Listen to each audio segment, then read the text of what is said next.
Welcome to Histify.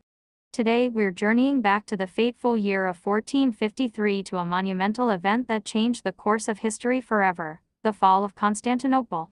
For over 1,000 years, Constantinople stood as the crown jewel of the Byzantine Empire.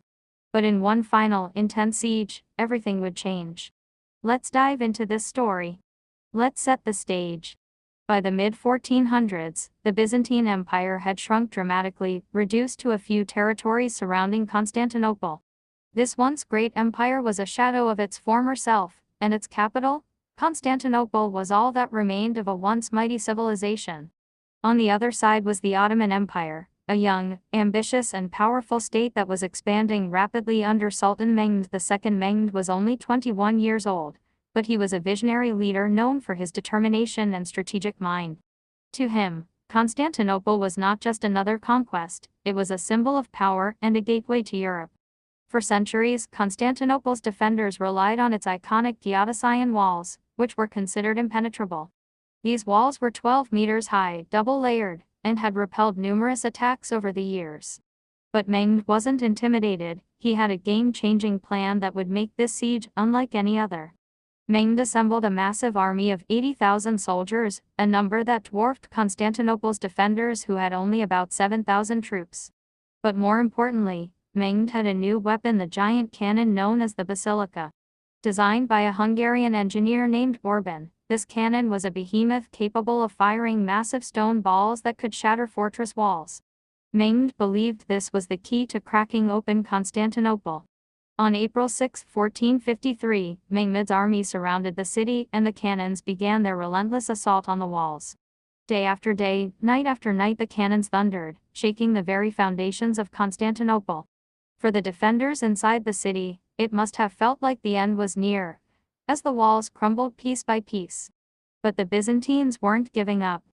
They made desperate repairs to the walls every night, plugging breaches and reinforcing weak spots as best as they could. The people of Constantinople fought courageously, knowing this was a battle for their survival and their city's legacy. Meanwhile, the city had another line of defense, the Golden Horn, a natural harbor that protected one side of the city.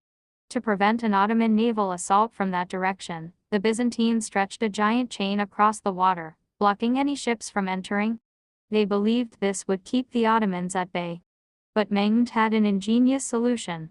He ordered his men to haul their ships overland around the chain, and into the Golden Horn on the other side. Using wooden platforms and logs as rollers, they transported the ships over hills and into position. It was a daring maneuver that shocked the defenders and forced them to spread their forces even thinner.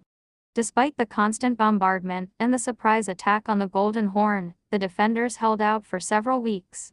Inside the city, Emperor Constantine XI led his people, standing as a symbol of hope and resilience. But Mehmed's patience was running thin, and he was determined to end the siege. He planned one final, all-out assault on the city. On May 29, 1453, the moment came. Mehmed ordered a massive assault from all sides, throwing his entire army against the weakened walls. Cannons thundered, ladders were raised, and waves of soldiers surged forward. After hours of fierce fighting, a breach was made in the walls, and Ottoman troops poured into the city. In the chaos, Emperor Constantine XI made a heroic last stand. Refusing to flee, he fought alongside his soldiers in the streets, ultimately giving his life for his city. With Constantine's death, the last remnant of the Roman Empire came to an end. By mid-morning, the Ottoman forces controlled the city.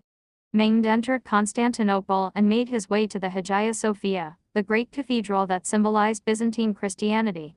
He ordered it to be converted into a mosque, marking a new era in the city's history. Constantinople was renamed Istanbul, and it became the new capital of the Ottoman Empire.